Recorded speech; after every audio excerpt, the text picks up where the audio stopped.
गुरुर्ब्रह्मा गुरुर्विष्णू गुरुर्देवो महेश्वरा गुरु साक्षात परब्रह्म तस्मै श्री गुरुवे नमः। शंकरं शंकराचार्यं केशवं बादरायणं सूत्रभाष्यकृतो वन्दे भगवन्तौ पुनः पुनः।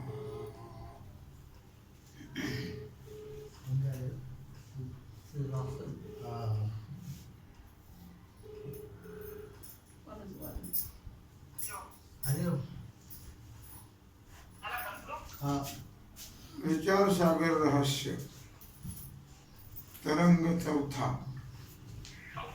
हेडिंग 40 प्रमाणांचा विचार पाठ क्रमांक 42।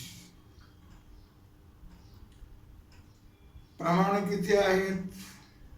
6। प्रत्यक्ष, अनुमान, शब्द, उपमान, अर्थापत्ती आणि अनुकूल। यापैकी प्रत्यक्ष प्रमाणाचा विचार आपण केला। आता अनुमान प्रमाण। प्रत्यक्ष प्रमाण कोणाचं आहे? 4 वाक। अनुमान प्रमाण कणाद सुगतमतामध्ये हे दुसरं अनुमान प्रमाण मानतात। कारण प्रत्यक्ष प्रमाणाने व्यवहारही चालत नाही। असं पहा की तृप्ती होण्याकरता भोजनामध्ये प्रवृत्त जो पुरुष, त्याला आताचं भोजन तृप्तीचं कारण असल्याचं प्रत्यक्ष ज्ञान आहे का? नाही। परंतु पूर्वीच्या भोजनाने तृप्ती झाली होती, त्याप्रमाणे आता भोजन केले तर तृप्ती होईल। पूर्वीच्या भोजनावरून अशा प्रकारचं अनुमान करून तो भोजनामध्ये प्रवृत्त होतो। म्हणून दुसरं अनुमान प्रमाणही मानलं पाहिजे। आता तिसरं शब्द प्रमाण। सांख्यशास्त्रकर्ते कपिल तिसरं शब्द प्रमाणही मानतात। कारण ज्याच देशांतरात पुत्र झाल्याचं वर्तमान कोणी प्रामाणिकाने सांगितलं तर पुत्र झाल्याचा निश्चय होतो। शब्दाने सांगितलं की नाही? तो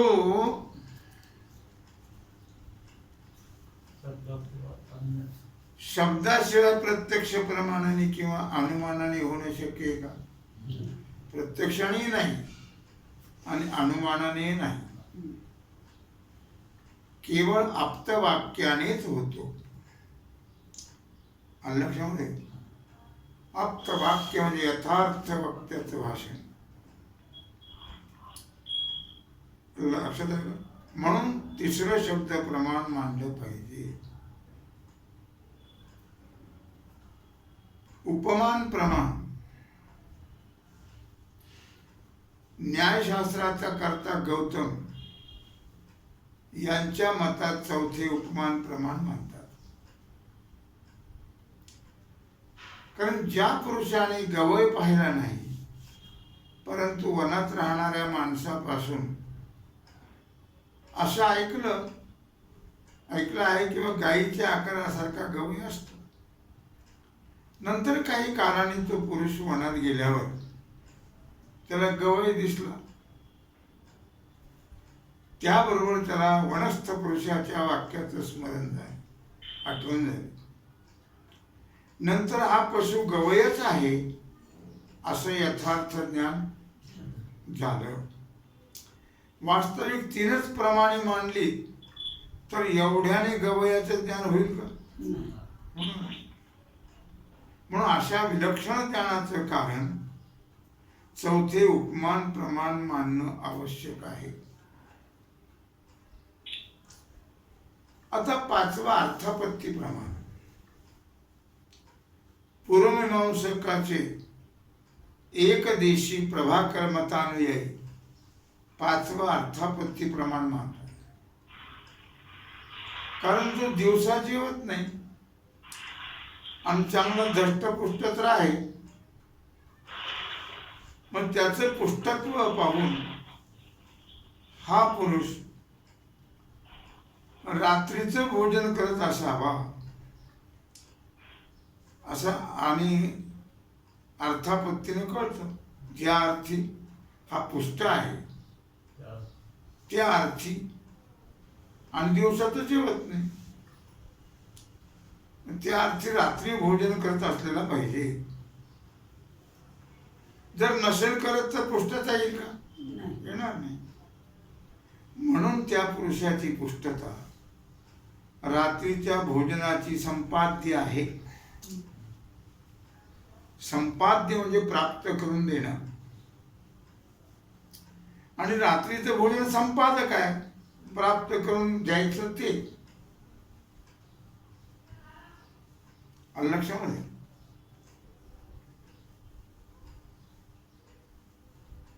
त्याच्या ज्ञानाचा हेतू जे पुष्टतेचं ज्ञान, संपादक जे रात्रीचं भोजन, आणि त्याच्या ज्ञानाचा हेतू जे पुष्टतेचं ज्ञान, ते पाचवे अर्थापत्ती प्रमाण मानलं पाहिजे. सहावं अनुपलब्धी प्रमाण. पूर्वमीमांसक भट्टादिक सहावे अनुपलब्धी प्रमाण मानतात, आणि त्याच कारण असं सांगतात की ज्या ठिकाणी घट दिसत नाही त्या ठिकाणी घटाच्या अभावाचा निश्चय होतो. म्हणजे घटाभावाचं ज्ञान होत. ज्या अभावाच्या ज्ञानाला घटाची अनुपलब्धी, अप्रतीती म्हणजे न दिसणे हे कारण आहे. जर घटाची उपलब्धी म्हणजे ज्ञान झालं असतं, प्रतीती आली असती, तर घटाभावाचा निश्चय म्हणजे ज्ञान झालं नसतं. घट नाही, घटाभाव म्हणजे घट नाही, अभाव घटाचा. अभावाच्या निश्चयाला अनुपलब्धी कारण आहे. म्हणून अनुपलब्धी हे सहावं प्रमाण मानलं पाहिजे. उत्तर मीमांसक महर्षी वेदव्यासांच्या म्हणजे वेदांत मतामध्ये सहाही प्रमाणाचा स्वीकार केलेला आहे. लक्षामध्ये या प्रमाणांच्या लक्षणामध्ये शास्त्रकारात बराच मतभेद आहे. त्यांचा फार विस्तार होईल म्हणून प्रमाणांचं सामान्य स्वरूप व त्यांची लक्षणं सांगितली.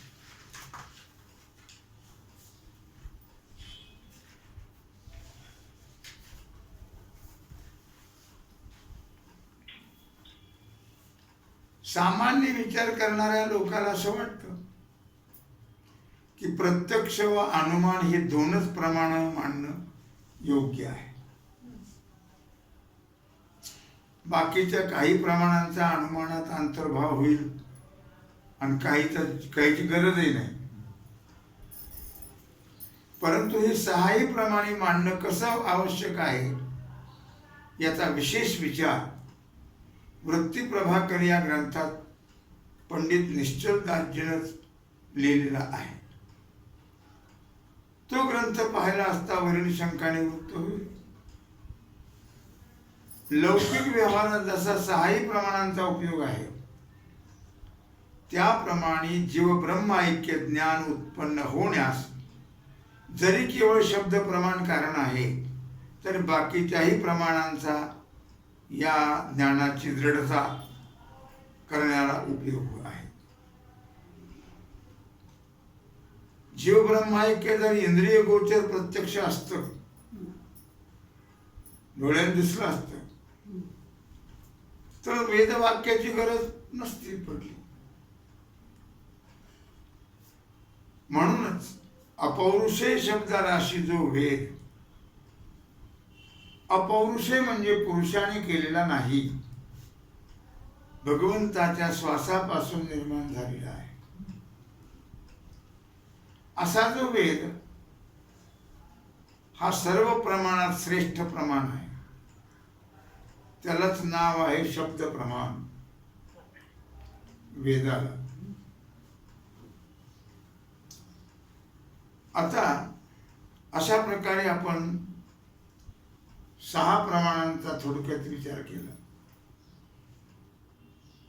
कुठे कुठे त्याचा कसा कसा उपयोग केला जातो, कोणी कोणाचं कोणतं प्रमाण आहे याचाही आपण विचार केला. आता हेडिंग 41,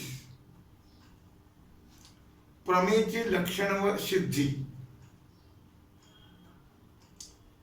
आता 6 प्रमाणापैकी कोणत्याही एका प्रमाणापासून उत्पन्न होणारे ज्ञान त्याला प्रमा म्हणतात. प्रमाणापासून होणारे ज्ञान त्याला काय म्हणतात? प्रमा. त्या प्रमेयचं करण म्हणजे असाधारण कारण त्याला प्रमाण म्हणतात. प्रमेयचं करण म्हणजे असाधारण कारण त्याला काय म्हणतात? प्रमाण. स्मृती ज्ञानास प्रमात्व कसं येत नाही हे कळण्याकरता इतकं विस्तारपूर्वक सांगितले. स्मृती ज्ञानाला प्रमाणत्वाची काय गरज आहे? मागची आठवण येते, तिथं प्रमाणाची आवश्यकता नाही. आता प्रमेयचं लक्षण सांगतात. स्मृतीहून भिन्न अबाधित अर्थाला विषय करणारं जे ज्ञान ती प्रमा. लक्षात आलं? स्मृतीहून भिन्न अबाधित अर्थाला विषय करणारं ते ज्ञान ती प्रमा. स्मृती ज्ञान प्रमा नाही, कारण प्रमा त्याच्या आश्रित असते, आधारावर जीवाच्या आश्रित आहे, आणि स्मृती प्रमा त्याच्या आश्रित आहे. लक्षात आले का? प्रमा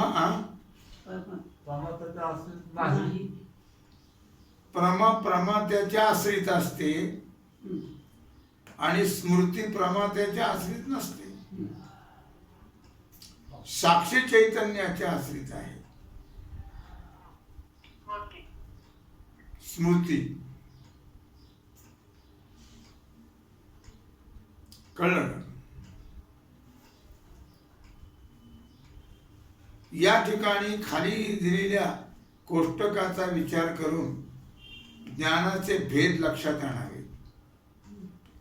म्हणजे प्रमा ज्ञानाबद्दल चाललेल्या व्याख्यानात गैरसमज किंवा घोटाळा होणार नाही. अगोदर हे लक्षात ठेवलं पाहिजे की चैतन्याशिवाय ज्ञान हे कोणत्याही पदार्थात नाही. सर्व ज्ञान साक्षीच आहे, परंतु व्यवहारात काही घटादी पदार्थाची ज्ञाने ही खरी व काही रज्जू पदार्थाची ज्ञाने ही खोटी असं मानतात. त्या व्यवहाराला अनुसरूनच शास्त्रकारांनी वेगळ्या वेगळ्या शास्त्रीय शब्दाचे प्रयोग केले आहेत. कळलं का? आता 6 प्रमाणापासून कसं ज्ञान होतं? पहिलं प्रमा.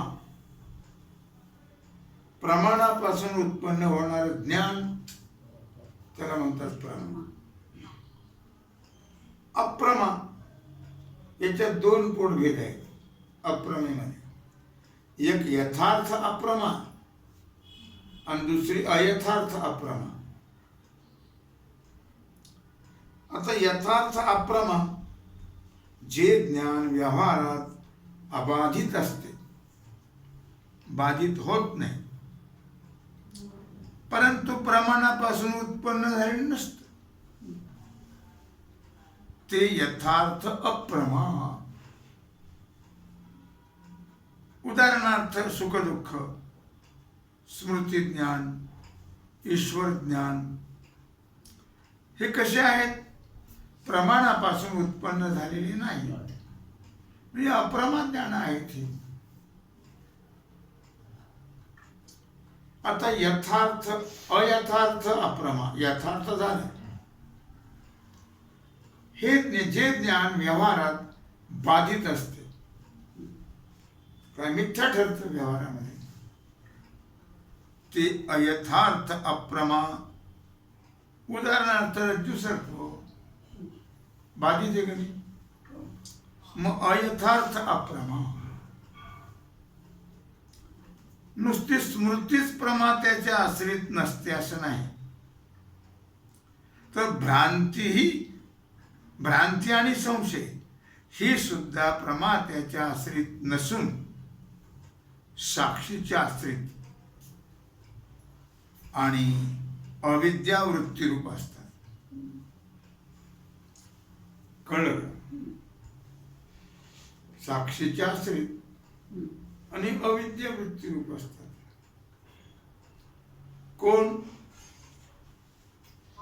कोणते ज्ञान? भ्रांती आणि संशय. अंतःकरण वृत्तीरूप नसतात. प्रमाणजन्य अंतःकरणाची वृत्तीरूप जे ज्ञान, वृत्तीरूप जे ज्ञान, ते प्रमात्याच्या आश्रित असते.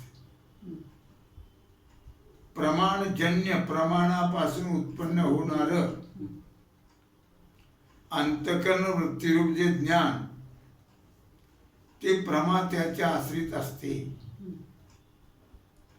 स्मृती ज्ञान अंतःकरण वृत्तीरूप आहे, पण प्रमाणजन्य नाही ना.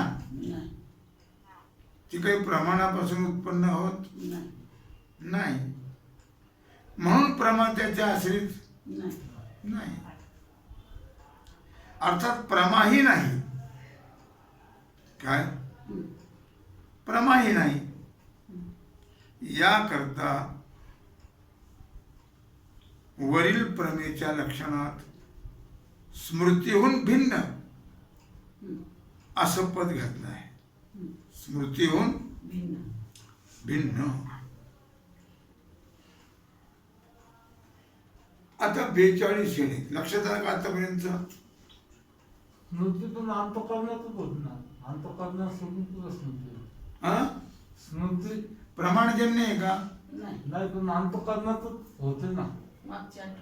हो बरोबर आहे ते. अंतःकरणातच होते ते. मग काय इथं काय म्हटलं? तेच म्हटलं स्मृती ज्ञान हे अंतःकरण वृत्तीरूप आहे. स्मृती ज्ञान हे अंतःकरण वृत्तीरूप आहे, पण प्रमाणजन्य नाही. प्रमाणापासून उत्पन्न होणार, त्याला प्रमाणाची गरजही नाही, म्हणून प्रमा त्याच्या आश्रित नाही. अर्थात प्रमाही नाही, म्हणजे प्रमाणापासून झालेलं नाही. या करता वरील प्रमेच्या लक्षणात स्मृतीहून भिन्न प्रमा आहे. स्मृतीहून भिन्न आहे, वेगळी आहे, असं पद घातलेलं आहे. नकाशा नंबर 8 मध्ये पहा. आता हेडिंग 42. आतापर्यंत काही लक्षात आलं नसेल तर विचार झालेल्या विषयात कुठं कळलं नसेल तरी विचारतो, किंवा अमुक ठिकाणी कळलं नाही मला, तसं सांगता येते. पुन्हा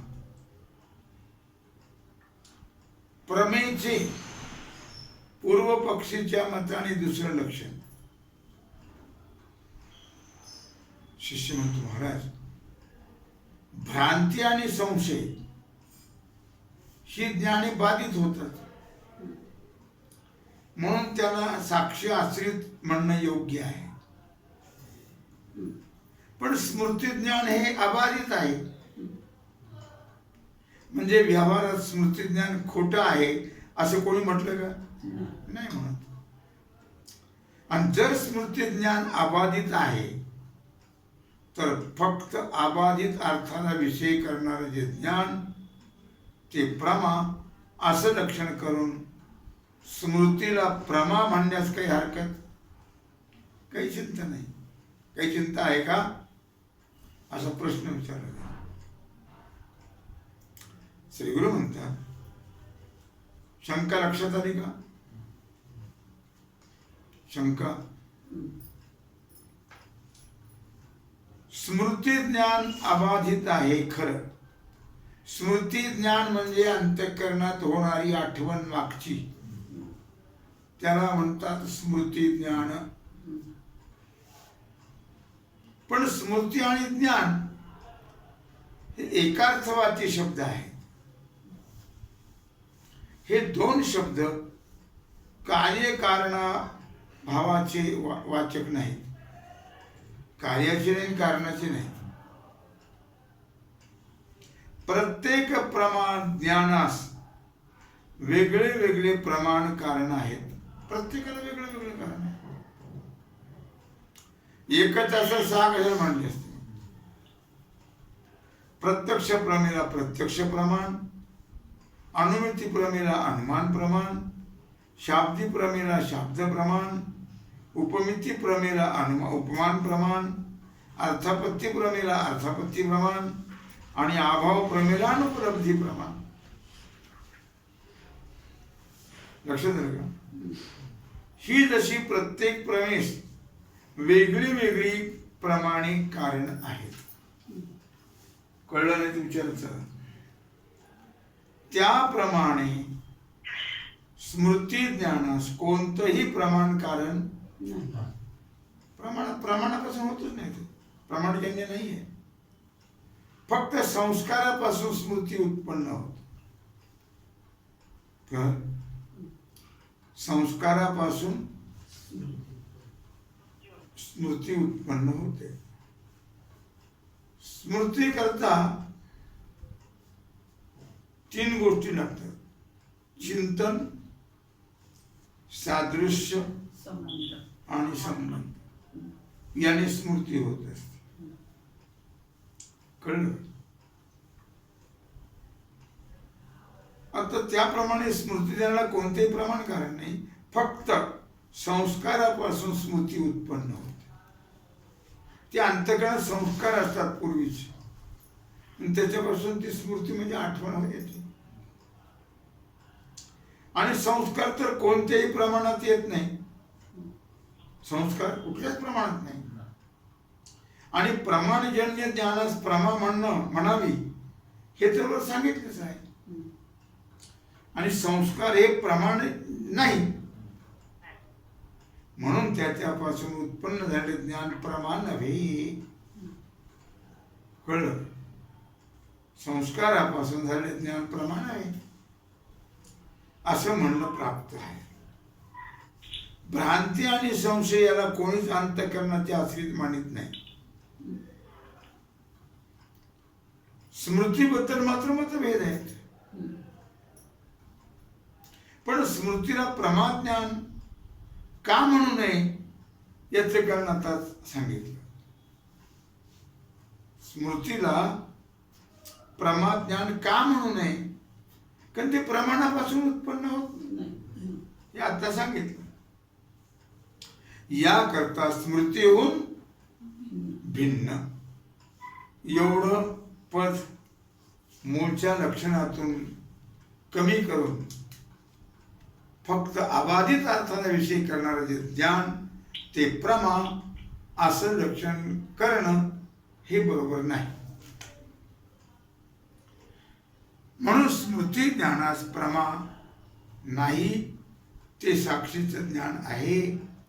वेदांत शास्त्रावरील अद्वितीय ग्रंथकार मधुसूदन सरस्वती यांनीही स्मृती ज्ञान साक्षीच्या आश्रितच ठरवलेलं आहे.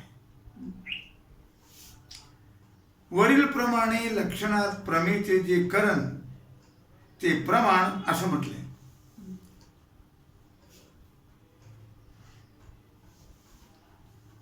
प्रमेचे जे करण ते प्रमाण.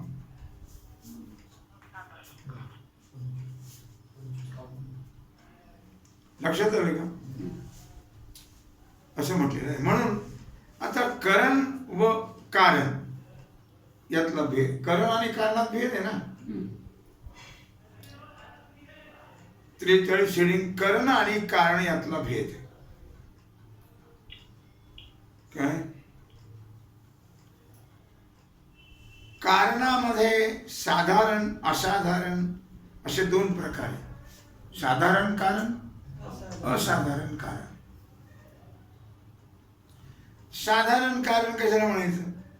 याची यावत सर्व कार्याला जे कारण असतं त्याला साधारण कारण म्हणतात. साधारण सर्वाला आधी लागतं ते साधारण.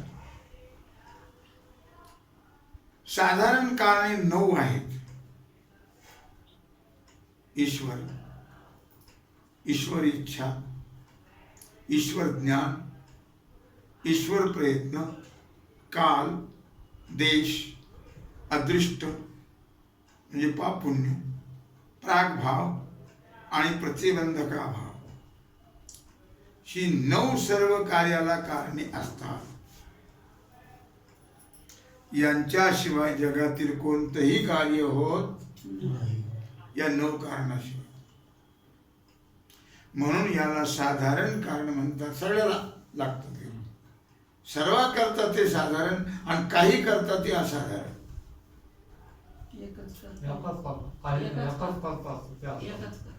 हो, एका करता म्हणा काय साधारण. आता असाधारण